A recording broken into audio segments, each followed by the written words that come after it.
Bonjour à toutes et à tous. Merci pour cet accueil. On est très content d'être à Saint-Brieuc, j'allais dire une nouvelle fois, mais c'est vrai qu'on je viens de temps en temps dans le cadre de quelques activités que j'ai au sein de la T2E, l'Association Technique Énergie Environnement, puisque je suis le président Grand Ouest qui couvre Bretagne, Pays de Loire, Poitou-Charentes. Et de temps en temps, nous avons le plaisir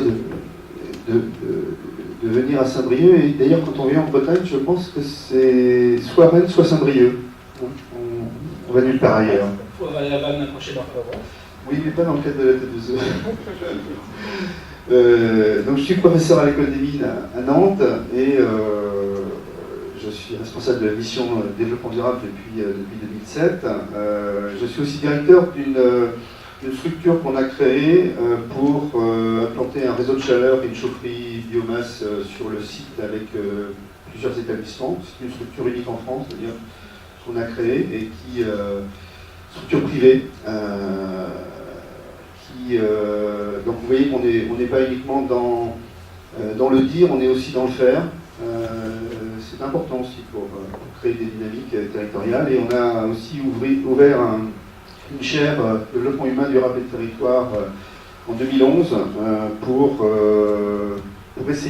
mener des recherches-actions sur le territoire pour ces transitions sociétales. Et on ouvre en décembre prochain, d'ailleurs, mon ami Alain et puis d'autres, le CNAM d'ailleurs Pays de la Loire, le réseau PKA, le réseau FER, un collège pour décideurs, pour une vingtaine de décideurs à raison de 6 fois 2 jours par an, sur les questions de transition sociétale. Il y a un petit peu d'urgence à agir dans nos organisations et sur les territoires. Alors je vais utiliser ces 45 minutes qui m'ont sauté imparties pour... Non mais je voulais voir s'ils suivaient, c'est bien, merci. Le temps qui me reste, donc, pour vous présenter les résultats d'une recherche-action qu'on a menée, de la première partie d'une recherche-action qu'on a menée sur la transition énergétique, et notamment auprès des citoyens, puisqu'on parle beaucoup des citoyens, vous savez que nos responsables politiques parlent beaucoup des citoyens, mais ils en ont une peur bleue en général. Ils savent pas. Et souvent on parle pour eux. Donc on a souhaité leur poser la question, en tout cas ceux qui souhaitaient y participer, sur ce qu'ils pensaient de la transition énergétique. Et on ne leur a pas posé la question qu'est-ce qu'ils pensent du solaire, de l'éolien, de la géothermie, ce sont des questions techniques.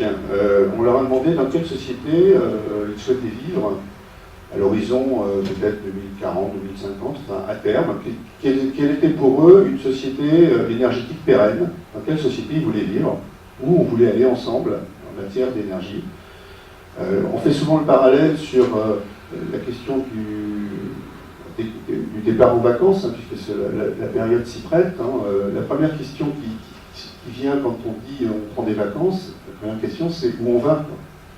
On commence pas par dire on prend le vélo, on prend la voiture, c'est pas la question des moyens, c'est la question